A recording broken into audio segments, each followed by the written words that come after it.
apa sih yang seharusnya dikerjain sama teman-teman wartawan gitu? Tabayun. Tabayun Bener. ya. Buat saya sih Tabayun tabayun, ya. konfirmasi ulang, terus kemudian cross check, terus kemudian lakukan penelusuran data dengan baik gitu loh.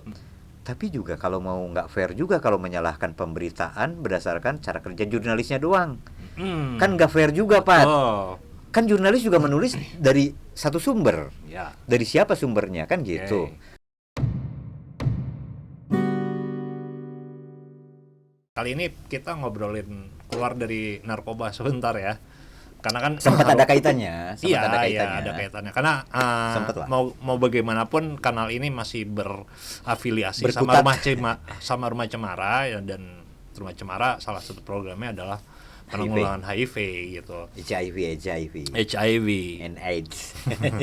Oke. Dan gini Ada teman-teman, sobule di sana ya, Nay. belakangan ini sebulan ke belakang gitu ya, jagat publik itu diramaikan sama setidaknya ada dua soal HIV ya.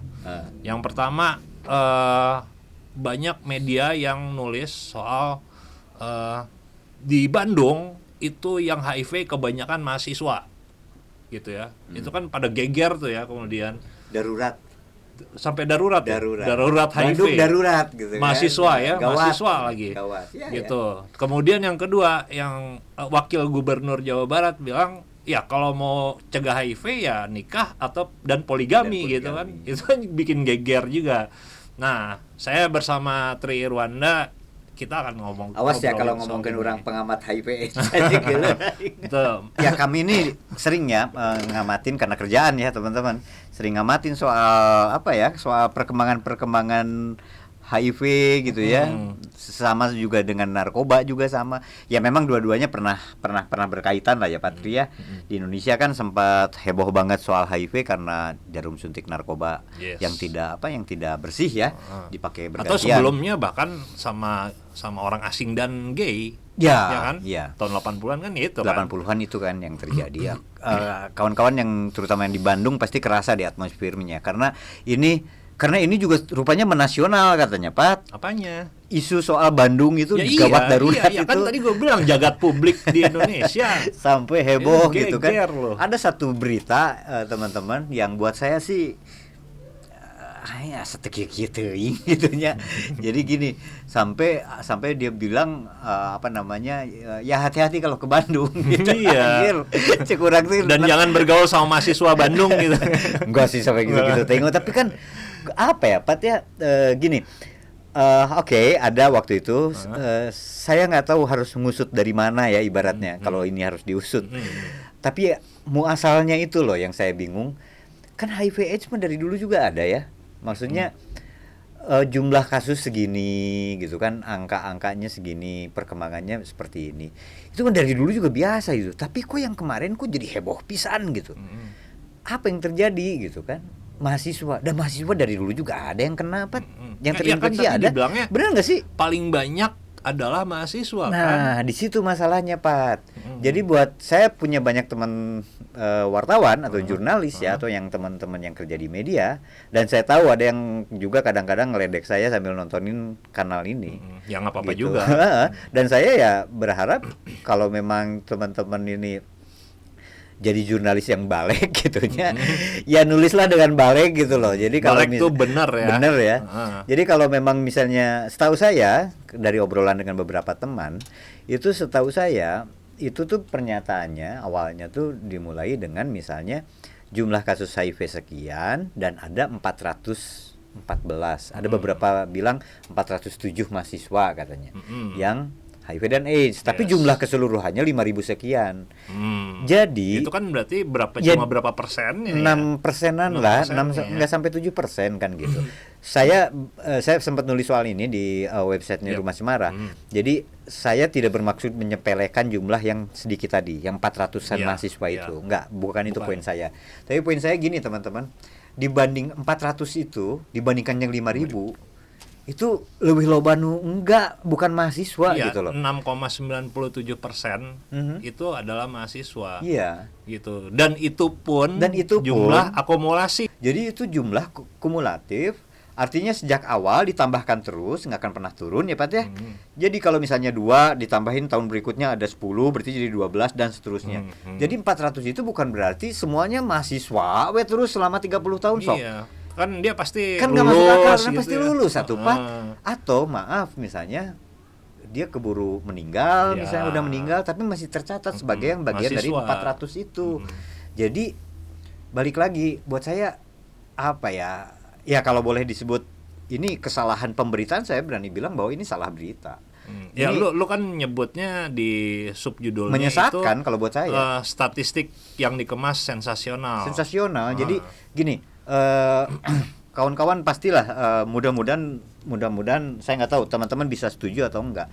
Betul nggak sih sewaktu misalnya kasus HIV/AIDS di Bandung itu jadi heboh, itu karena judul-judulnya yang memang bikin apa sensasional, bikin tertarik, Ya. alias clickbait ya. Jadi misalnya lihatlah gawat di Bandung mahasiswa bla bla bla dan pokoknya ada banyak saya Waspada. kumpulin waspada, gawat darurat, terus ngeri atau apalah yang semacam Iya, iya, itulah. iya, iya. Yang Sensasi lah. sensasi gitu. Dan saya sekali lagi tidak menyepelekan angka 400 tadi. 400 tadi itu kumulatif. Artinya ditambahkan terus sejak 30 tahun. Nggak ada mahasiswa yang selama 30 tahun terus mahasiswa kan gitu Pak. Jadi rasanya itu juga wartawan yang baik itu akan menelusuri sampai ke datanya itu seperti apa gitu. Sehingga nggak akan muncul kehebohan kayak gini kalau menurut saya. Tapi kan kalau nggak heboh nggak ramai meren Pat.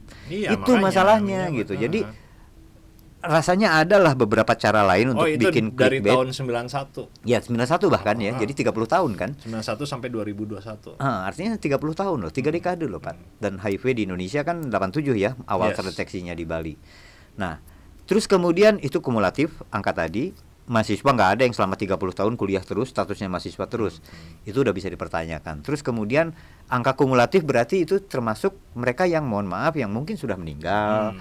Tapi dia masih Masuk juga ke tercatat situ, ya. gitu kan. Jadi ya akan terus Ya kan bertambah. akumulasi kasus kan. Dan kalau dilihat dari jumlahnya dibandingkan yang keseluruhan, itu kan nggak nyampe 7%.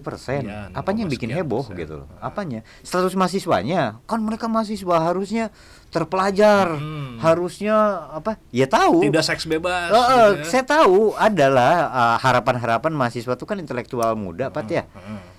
Tapi ya mari kita lihat lagi apakah itu karena maaf ya misalnya kalau balik lagi saya bukan menyalahkan menyayangkan cara kerja jurnalis yang macam ini, itu telusurin lagi deh si mahasiswa ini tuh apakah betul kita tidak sedang memberikan label tertentu pada anak muda gitu loh Pat.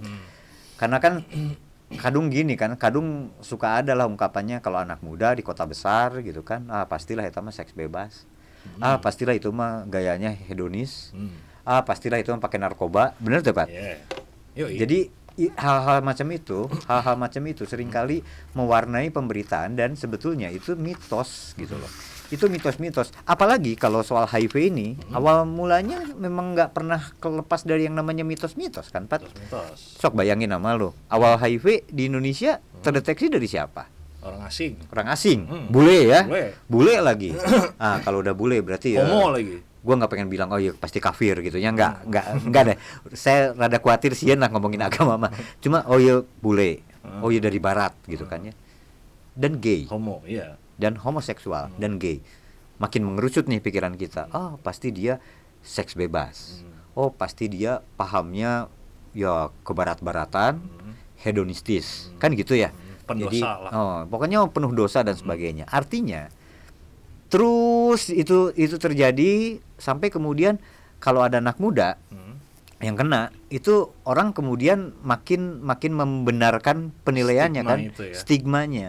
Udah pasti itu mah lama di Bali kan gitu, lama di Bali lah pasti gaulnya sama bule, gaulnya juga bebas. Narkoba pasti dan semacamnya. Jadi nah itu juga sering melekat pada mereka yang disebut mahasiswa kan, anak Yes. muda. Saya ingat ya tahun Stigma berapa ya? terhadap anak muda. Anak muda lah pada umumnya. Kan, ya itu banyak tuh orang yang bilang ya ini mah kenakalan remaja gitu, kenakalan anak muda. Padahal banyak tuh orang tua yang nakal gitu. Buku lu aja soal yang menggugat perang narkoba itu, gue ingat mencontohkan tentang Roy Martin kan. Roy Martin sebagai salah satu pengguna narkoba yang ketangkap waktu itu ya. Dua kali lagi. Iya, 2 kali lagi. Dan apakah saat dia ketangkap itu dia anak muda? Enggak. Geus kolot. Geus kolot, Pat. Geus kolot. Budak. Bahkan udah jadi bintang film Incu gitu kan. Ahmad Albar misalnya. Ada banyak contoh kasus di mana kita tuh udah terlalu sering lah mencap buruk ya, memberikan stigma pada anak muda gitu. Termasuk dalam soal berita-berita seperti ini. HIV AIDS, hati-hati. Bahkan ada satu berita yang saya bilang tadi, hati-hati kalau ke Bandung, terutama yang aktif di Bandung, karena mahasiswanya banyak yang kena HIV gitu. Jadi saya bilang HIV ini udah kena kok dari dulu, mahasiswa juga ada yang kena dari dulu, Pak. Buktinya kalau karena ini data kumulatif dari tahun 30 tahun yang lalu, berarti dari tahun 90-an udah ada yang kena gitu. Terus apa istimewanya kemarin jadi rame pisan gitu. Saya teh heran Pak soal itu. Terus terang kenapa sih apa menariknya berita ini, terus terang aja. Apa menariknya Oke, gitu. ya lu kan dalam tulisan ini menggugat soal media bekerja. Kalau buat gue itu media aja. yang ceroboh gitu ya. Ceroboh.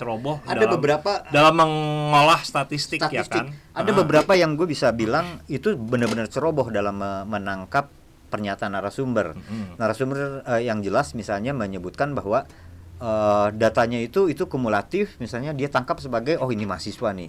Buat dia, saya yakin cara kerjanya wartawan ini tipikal yang misalnya milih mana yang ingin diambil. Jadi dia apa ya? Buat dia apa sih istilahnya? Atau mementingkan sensasi itu tadi, Kang. Ya karena ada sensasinya. Mungkin nggak menarik ya. Yang paling menarik kan kalau gini kemasannya, ibu rumah tangga, anak-anak, setiap hal juga bisa dibikin sensasi sebetulnya. Cuma masalahnya akurat atau enggak, kan gitu, Pak. Pada lu boleh deh sensasi, tapi yang akurat dong gitu. Emang mahasiswa dalam hal itu yang paling banyak itu enggak. Jadi artinya udah nggak akurat. Jadi wartawan ini terjebak pada pasti ini dia pasti, menurut saya loh ya, saya bisa salah Pak, tapi menurut saya dia udah di kepalanya udah punya standar tertentu dalam menilai mahasiswa atau menilai anak muda secara umum lah. Jadi membenarkan, benar, pasti ini dia punya asumsi prasangka, ada prasangka. Mahasiswa Bandung lagi. Ya, dibilang juga Bandung kota besar lah. Ya. Tempat di mana ya lu tahu namanya? Kan kenapa dijuluki Paris Van Java kan? Ya karena dulu kan banyak di sini tuh mojangnya pelacur yang sama seperti Paris lah. Iya, sama seperti Paris. Jadi itu kan kalau dari kan gini ya, kalau soal Paris Van Java itu ada 2 sudut pandang kan. Yang ada 2 versi.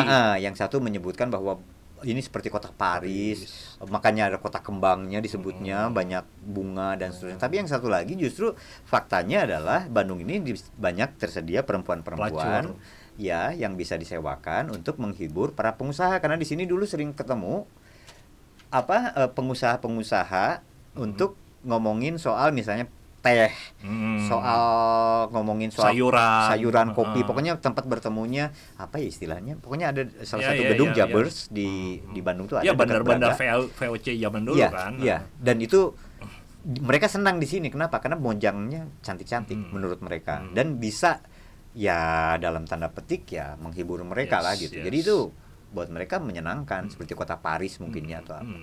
Ya oke, balik lagi ke soal tadi. Jadi Bandung itu kan ya nggak bisa dibilang kota kecil ya. Kota besar, pasti banyak pengaruh asing, banyak asing juga barangkali ya. Dibentuknya aja sama orang asing. Sama orang asing kan. Terus ke barat-baratan pasti deket Jakarta pula. Udahlah Pat lah pokoknya mah di sini teh. Terus banyak anak mudanya juga, sering kalau saya jalan-jalan, lihat tuh pakai rok mini, pakai geus lah nu lalakin oge, rambutnya dicet gitu, geus pastilah selebor gitu. Pikiran-pikiran kayak gitu, stereotip macam itu tidak sedikit ada dan mungkin menjangkiti salah satu kawan kita wartawan ini yang memang nulisnya begitu. Dia punya penilaian-penilaian tertentu, dia wujudkan begitu mendengar itu dan melihat data. dia langsung mengeksekusinya. Ini tebakan saya. Oke. Oke, ini membenarkan. Oh, mahasiswa di Bandung bla bla bla, sampai ada salah satu media yang menyebutkan ya, jadi buat kalian katanya apa dalam salah satu tulisannya tuh, hati-hati kalau mau ke Bandung, terutama yang aktif di Bandung mahasiswa, karena mahasiswanya ya banyak yang terkena HIV gitu. Mungkin teman-teman yang tahu soal cara penularan HIV akan ketawa ya. Iya. Terus emangnya kenapa kalau banyak Banyak HIV-nya HIV, gitu loh. Emangnya mudah begitu nularnya dan sebagainya. Oke, di kanal ini kawan-kawan bisa deh lihat ada beberapa episode yang menjelaskan tentang bagaimana sih penularan HIV. Nggak semudah itu, nggak dari pergaulan kemudian mentang-mentang lu di kelas sebagai mahasiswa sebelahan sama Orang yang mahasiswa yang HIV, maka kemudian lirik-lirikan gitu. Emang segampang itu gitu. Atau masuk nightclub, masuk klub malam misalnya. Bandung kan ada beberapa tuh klub malam, banyak misalnya diskotik atau apa. Yang nggak, jangankan Bandung, Cilegon aja aja banyak di ada diskotik gitu. kayaknya. Tapi kasihan dia Cilegon ya kemarin. Gereja nggak boleh. Gereja nggak boleh ya, kasihan. Diskotik boleh. Diskotek ada tapi kan. Ya misalnya masuk ke sana tapi kemudian wah ini pasti nih seks bebas nih yang ke sana. Narkoba selebor nih pasti. Pasti melakukan hal-hal yang tidak sampai tertular HIV. Itu kan semua juga mitos, Pat, gitu maksud saya. Jadi janganlah, mari kita lihat deh faktanya HIV itu seperti apa. Saya bukan orang tua pada anak menasehati wartawan, nggak sama sekali teman-teman. Saya pernah bekerja di media, jadi paling tidak saya tahu lah harusnya bagaimana metodenya. Apa sih yang seharusnya dikerjain sama teman-teman wartawan gitu? Tabayun. Tabayun ya? Buat saya sih tabayun, Ya? konfirmasi ulang, terus kemudian cross check, terus kemudian lakukan penelusuran data dengan baik gitu loh. Jadi yang nggak perlu lah masa sih saya di sini harus bilang ada tuh satu buku yang sangat baik dan saya tahu jurnalis sudah banyak yang tahu buku ini. Ya, Bill Kovac misalnya. Ada 9 elemen jurnalisme. Salah satunya verifikasi. Sekarang berkembang ya jadi 10 elemen gitu. Itu kan salah satu semangatnya wartawan jurnalis itu ya memverifikasi data. Karena tugas dia adalah pada kebenaran gitu loh, Pak. Jadi begitu ngedengar ini ya verifikasi ini datanya nggak apa. Oh, ternyata kumulatif. Oke, oh ternyata mahasiswa cuma 7% kok. Yang lebih banyak malah yang kategorinya sebutlah misalnya ibu rumah tangga atau pekerja swasta atau apalah. Karena juga ini soal pengkategorian juga ajaib, Pat, kalau buat saya mah. Gini. Gimana? Kan sering juga terdengar ibu rumah tangga mengkhawatirkan karena lebih tinggi jumlahnya daripada pekerja seks. Ya nggak sih? Kita sering dengar kan? Itu ya. Statistiknya begitu kan. Tapi sekarang gini logikanya. Saat orang dites HIV, seorang pekerja seks mengisi itu kan. Berapa banyak yang bilang bahwa dia pekerja seks gitu. Iya. Kan mungkin ada, tapi berapa banyak sih, Pat, gitu. Anggap dugaan saya, mereka akan menulisnya ibu rumah tangga. Sehingga akan ibu rumah tangga yang banyak gitu loh. Jadi nah, balik lagi ke soal jurnalistik harusnya bisa mengungkapkan hal-hal tadi buat masyarakat, buat pembacanya gitu. Jadi nggak kemudian menganggap itu sebagai alat untuk membuat sensasi gitu. Jadi saya nggak bermaksud meremehkan jumlah ibu rumah tangga yang terinfeksi sehingga nggak penting, nggak sama sekali. Demikian juga dengan mahasiswa tadi ya, buat saya tetap penting adanya satu kasus HIV aja penting banget untuk dipikirin. Karena di balik itu kan berarti ada yang lain yang menularkan atau yang tertular juga kan gitu. Atau alat-alat pencegahannya memang tidak disediakan sama negara gitu. Ya, kalau mau balik ke sana lagi ya. Contohnya itu gitu, Pak. Jadi kata saya ngelihat kita ngomongin kan ada tuh salah satu di komentar di kanal ini kan bahas dong Bang soal HIV yang lagi rame tuh di Kota Bandung katanya. Ada komentar itu. Makanya kami kita bahas ya. Kami bahas saat ini dengan keprihatinan gitu aja. Karena rasanya gini deh teman-teman, pengertian gawat darurat ya. Saya sih bisa ngebayangin sewaktu Omicron Delta. Delta ya waktu itu COVID-19 waktu Delta terjadi. Itu buat saya kerasa daruratnya. Pendapat saya pribadi. Saya ada di jalan, misalnya saya lagi ngojek atau saya lagi apa, saya ngelihat dalam 1 jam misalnya ada 10 atau 12 ambulans mondar-mandir. Bukan ambulans mobil jenazah gitu. Mobil jenazah gitu. Atau di WhatsApp grup itu obituari jadinya ada. Telah meninggal dunia siapa. Buat saya itu indikasi salah satunya darurat gitu loh. ih gila ambulans terus-terusan hampir sejam bisa 10 kali saya ketemu mereka dengan mobil yang berbeda-beda ya, penumpangnya berbeda-beda, bukan mobil itu aja bolak-balik gitu kan, bukan. Buat saya itu salah satu indikasi kalau mau sederhana. Tapi ini HIV AIDS sedarurat apa sih gitu loh. Jadi saya nggak ngelihat situasi yang sama. Tapi mungkin saya kutip ya, mungkin kalau ada seorang kawan di satu organisasi perempuan dengan HIV bilang buat dia justru yang di Jawa Barat, kalau ngomongin Bandung atau Jawa Barat itu yang paling darurat itu sebetulnya bukan soal HIV-nya tapi soal pendidikan cash pro misalnya atau kekerasan gender misalnya. Jadi ada hal-hal yang jauh lebih darurat ketimbang misalnya HIV. Angka kasus HIV, tanpa bermaksud menyepelekan ya soal HIV. HIV tetap penting karena nggak kelihatan juga kan. Cuma ya masalahnya itu kalau ngelihat balik lagi ke pemberitaan kemarin bulan lalu ya yang kita lihat di Kota Bandung, ya saya yakin deh teman-teman di Rumah Cemara atau teman-teman yang aktif dalam isu HIV juga pasti dapat banyak pertanyaan tuh dari teman-temannya di kota-kota lain. Wah gila ya HIV Kota Bandung ngeri ya. Jadi begini perkembangannya. Padahal kita semua di sini malah bengong sendiri ya. Satu karena pemberitaannya seperti tadi. Tapi juga kalau mau nggak fair juga kalau menyalahkan pemberitaan berdasarkan cara kerja jurnalisnya doang. Kan nggak fair juga, Pat. Kan jurnalis juga menulis dari satu sumber. Dari siapa sumbernya kan gitu. Jadi dengan segala hormat pemerintah lah ya. Ya, salah satunya ya? Pemerintah gitu kan ya, atau siapapun yang jadi narasumber. Cik atuh kalau jelasin data teh yang puguh, yang mendalam, yang jelas ke wartawan. Enggak semua wartawan pintar, itu harus diakui. Pintar dalam arti tahu spesifik tentang isu ini. Pintar dalam arti menguasai segala hal tentang berbagai isu, enggak juga. Jadi ya tolong jelasin lah narasumber, tolong jelasin yang dengan baik gitu loh. Dengan baik tuh gimana? Gini, kalau memang kasus itu kumulatif, sejak awal sebutin ini dari tahun 91 ini dari tahun sekian loh ya. Jadi ditambahkan terus, jangan ragu untuk ngomong kayak gitu. Daripada Anda kelihatan udah berasumsi pasti tahulah maksudnya apa. Belum tentu. Bukan cuma wartawan lah, masyarakat juga sama, Pat. Yang lain juga, saya juga kalau dijelasin tentang statistik paling nggak ngerti kadang-kadang kan. Itu maksudnya apa kalau nggak dijelasin. Jelasin dengan sesederhana mungkin gitu loh.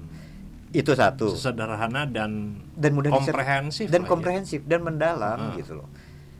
Termasuklah soal pengkategorian tadi, misalnya soal mahasiswa. Kenapa mahasiswa jadi salah satu yang terbanyak? Mungkin karena mereka memang mendeteksi dirinya sebagai mahasiswa. Bisa jadi jumlahnya bisa lebih banyak loh dari itu. Betul nggak? Ada banyak yang misalnya, saya nggak mau nyebutin mahasiswa misalnya. Udah aja deh, karena dia juga nyambil kerja, misalnya punya bisnis atau swasta aja. Kan bisa begitu juga, Pak. Jadi yang namanya tujuan kebenaran gitu kan.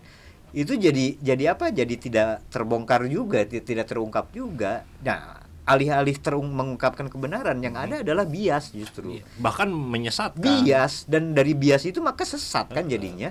Mahasiswa paling banyak di Bandung. Oh, mahasiswa Bandung brengsek. Mahasiswa Bandung mengkhawatirkan, memprihatinkan, kebarat-baratan, seks bebas dan sebagainya. Jadi buat gua itu apa ya? Da saya mah lain ulamanya eta dosa sih gitu nulis nu kitu teh cek saya mah zolim nya mun urang ulama mah saya pengen ngomong gitu zolim lah soleh pisan ti kamari soleh mun urang ulama mah prim urang hayang ngomong eta dosa sih ya gitu eta doraka sih nyesatkeun informasi siga gitu yang bukan cuma ya yang 6,7% dianggap mayoritas paling banyak adalah mahasiswa. Memberikan informasi yang bohong itu salah nggak? Salah tuh, Pat. Atau dia nggak berniat berbohong kan? Dia nggak niat berbohong. Tapi dia menyampaikan informasi yang salah. Sehingga menjadi sesat. Mungkin dia tidak niat. Niatnya mah pengen nyari sensasi. Dan dia mendapat pembenaran seolah-olah karena ketidakcerdasan dia menangkap data gitu. Sorry, nggak cerdas. Narsumnya juga cuma sekedar baca mungkin. Nah, ya balik lagi soal narasumber. Narasumber bisa jadi dengan enak aja ngomong tentang ya ini ada sekian berapa tadi 414 sebut atau beberapa bilang 407 itu mahasiswa kategorinya. menjelaskan mungkin, tapi sambil lalu misalnya soal ini akumulasi ya jumlahnya nggak disebutin akumulasi dari kapan, terus kemudian apa sih yang dimaksud dengan akumulasi gitu, nggak disebutin misalnya. Nggak semua wartawan itu pernah meliput HIV sebelumnya. Itu yang apa? Bisa jadi ada wartawan muda yang lagi nulis, dia dapat informasi itu, dia akan beranggapan narasumber ngomong yang benar, nggak salah juga si wartawannya. Tapi balik lagi, cik tabayun atuh wartawan teh. Oh, oke. Gitu loh. Ke wartawan. Masa sih sekarang gini lah, Pat. Lu didatangin. Tapi gini, Kang. Prima wartawan. Lu narasumber nanya ke lu, Pat. Tentang narkoba sesuai passion lu ya. Mas Patri, prima wartawan nih. Dia ngaku masih baru misalnya. Atau udah senior lah sebut. Mas Patri kan aktif tahu banyak tentang narkoba. Nah, fentanyl itu bisa bikin overdosis nggak? Terus lo akan bilang, oh fentanyl itu aman sekali. Itu tidak tidak pernah ada data yang menyebutkan orang overdosis karena fentanyl misalnya. Misalnya lo ngomong gitu. Terlepas dari lo punya maksud menyesatkan atau tidak ya. Tapi Prima wajib kalau jadi lagi jurnalis ya. Mengkonfirmasi. Itu poin saya. Prima sebagai jurnalis seharusnya punya daya kritis kan. Oke, pernyataan Patri seperti ini, Patri saya percayai, tapi saya harus membandingkan dengan data yang lain kan.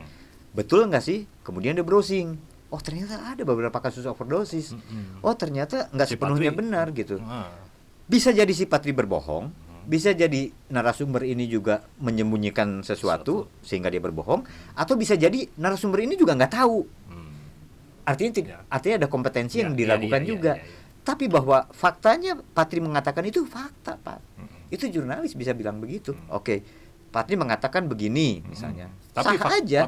Tapi dari beberapa literasi, misalnya atau beberapa literatur menyebutkan overdosis terjadi kepada kasus fentanyl, misalnya di Amerika datanya sekian karena fentanyl punya kecenderungan bla bla bla misalnya. Itu karena jurnalis ini cerdas, kritis, dia harus mencari informasi perbandingan dan sebagainya gitu. Jadi kalau buat saya dari kasus HIV AIDS kemarin itu yang terjadi. Wartawan telan begitu aja. Jadi ada yang dimaksud gini, leading. Beritanya tuh pengen leading, Pak. Pengen memimpin, pengen yang pertama. Karena yang pertama itulah yang leading yang champion, yang juaranya. Padahal kawan-kawan, saya pernah dapat ungkapan dari beberapa wartawan senior, mendingan jadi nomor 2 tapi akurat ketimbang nomor hiji paling duluan tapi ngaco gitu beritanya. Itu loh, Pak. Jadi buat saya media online ada. Itu kan umumnya terjadi pada media online yang kemarin karena memang hari ini media itu dikuasai media online ya. Nah, media online itu kan sangat mengandalkan kecepatan. Sorry Tri, karena gua adalah native internet gitu, internet native. Gitu. Jadi kayaknya lu anak muda lah ya. Lu pengen bilang itu kan, lu lahir di mana? Gua lahir di mana internet sudah ada gitu. Nah, itu kan terjadi dari zaman koran dulu gitu. Yang kayak gitu-gitu kan. Jadi jangan salahkan internet dong. Betul. Tapi kecenderungannya makin kuat hari ini. Sekarang, kenapa? Satu, kesempatan itu terjadi makin terbuka lebar. Dulu ada waktu, sewaktu media cetak ada waktu bagi editor, redaktur untuk punya waktu untuk proses. Minimal kalau surat kabar itu 1 hari kan. Semalam. Dia masih punya banyak waktu untuk ini. Asal besok pagi bisa naik sama-sama, dengan yang lain nggak akan kalah gitu loh. Sekarang hitungannya udah detik, Pak. Detik-detikan. Jadi editor juga jadi kan membuka potensi terjadinya kesalahan-kesalahan tadi. Mau di zamannya media cetak, mau di zamannya online, tetap sabdanya Kovac dan seharusnya berlaku. Itu berlaku dari dulu juga gitu loh. Berita tidak akurat tuh bukan cuma sekarang gitu loh. Dari dulu juga banyak gitu. Tapi kecenderungan sekarang makin kuat. Kenapa? Karena mediumnya internet. Hitungannya udah detik. Peluang untuk melakukan cross check itu bukannya nggak ada sebetulnya. Ada, bisa. Buktinya ada beberapa media. Saya kalau yang bagus-bagus boleh kita sebut ya. Ada beberapa media seperti BBC, seperti CNN, dan yang sayangnya banyak franchise asing gitu loh. Itu yang relatif lebih buat saya mereka lebih tabayun gitu. Mereka ada media lokal yang Multatuli Project. Ya, contohnya misalnya itu. Kalau saya itu percaya karena kerja-kerja keroyokan teman-teman jurnalis yang memang punya ini ya, punya integritas lah sebut, punya apa naluri jurnalistik yang ya salut lah. Beberapa teman juga Atau Tempo lah. gabung di sana gitu. Tempo tapi juga pernah kok. Tempo kan berita beberapa hoax kali ya. pernah ini juga pernah apa keseleo lah ya Keseleo. misalnya. Atau Kompas kemarin sempat masalah tuh. Yang Anies, kasus Anies. Kita semua tahu lah, Kompas itu kan salah satu representasi dari media-media besar Yes, ya yang apa yang cukup baik dan kredibel bertahan gitu, ya. kredibel lah. Tempo. Tempo. Jadi ya saya pengen bilang bahwa ya mungkin dia memang bisa bikin kesalahan juga. Tapi dia hebatnya, media yang hebat itu salah satu diujinya dari seberapa cepat dia kemudian mengoreksi berita. Apakah terjadi pada berita-berita kemarin? Enggak. Nggak ada tuh yang mau koreksi. Setahu gua akhirnya itu jadi berita ini aja, berita running news ya, berita-berita yang jadi berseri ya. Ada sih, itu karena upaya dari misalnya si narasumber untuk ini tolong diluruskan misalnya. Dalam hal ini KPA Kota Bandung ya, bikin lagi penjelasan-penjelasan baru dan itu dimuat lagi. Jadi dimuat lagi dalam bentuk yang baru yang sebetulnya itu mengoreksi atau meluruskan berita yang sebelumnya. Tapi upaya itu dari medianya sendiri saya hampir nggak lihat gitu loh. Jadi ya narasumber juga punya pegang peranan penting kalau buat saya, terutama dalam soal HIV. Soal kerja-kerja media, kemudian soal si narasumbernya pemerintah dalam hal ini ya, berarti yang penyedia yang punya data. Iya. Kemudian masyarakat harus gimana nih? Oke, tadi lu sering banget tuh bilang tabayun. Masyarakat juga harus tabayun. Tanpa meremehkan kasus Kasusnya, HIV iya. gitu. Apa yang harus dikerjain sama masyarakat sih? Bergotong royong Ya. Gak lagi lah. Dan berjiwa Pancasilais ya. Kalau buat saya begini Pat, ya kritis itu kan harusnya dimiliki oleh semua orang ya. Ya buat saya masyarakat juga yang baca, apalagi dari sosial media gitu. Ya ketahuilah udah makin banyak nih sampah yang bertebaran gitu informasinya. Ya Dan sakuin aja deh itu gitu. Kampanyenya juga masukin, udah banyak ya. Masukin aja. Apa namanya? Itu saring sebelum sharing kan ya. gitu kan. Ya, saring sebelum sharing atau misalnya ya ada yang disebut dengan literasi ya, media. Jadi pendidikan literasi ya. Arti apa sih pendidikan literasi? Literasi itu kan artinya melek media ya. Jadi nggak semua apa yang kita lihat di sosial media, di Facebook, di Twitter atau apa itu pasti benar gitu. Ya kritis lah gitu, tanyain dulu. Oh, ini mahasiswa heboh gini di Bandung. Saya dapat itu tuh Pat dari beberapa yang awam yang karena saya pekerjaan saya waktu itu pernah kerja di bidang HIV, maka saya tahu. Tapi beberapa yang awam teman-teman saya itu menanyakan hal yang sama. Dan gitunya ini HIV di Kota Bandung mahasiswa rada paur oge ngeri juga nih saya punya anak kuliahnya soalnya di Bandung kan sampai ke sana pikirannya Pat jadi. Jadi buat saya HIV itu virus udah lama dibebani dengan banyak mitos, ada juga soal stigma di situ, ada soal aib-aiban di situ yang sebetulnya nggak berkaitan sama virusnya gitu. Jadi akhirnya seperti tadi, padahal HIV kan balik lagi ya, ada kita mah informasi yang harus kan fakta medis fakta medisnya mah ada virus ini hanya menular kalau berhubungan seks tanpa kondom. Terus kemudian pakai alat suntik bekas orang lain tapi orang lainnya udah terinfeksi HIV. Jadi bisa nular. Kalau dua-duanya nggak ada yang terinfeksi HIV nggak akan ada penularan gitu. Yang ketiganya kan karena ya hubungan seks lah tadi ya, bisa laki-laki perempuan atau laki-laki dengan laki-laki gitu kan. Terus kemudian dari air susu ibu, ibunya yang udah terinfeksi kan gitu Pak. Jadi dari proses persalinan. Ya dari proses persalinan. Kan itu ada gesekan kulit dan darah melibatkan darah. Ada risiko ya.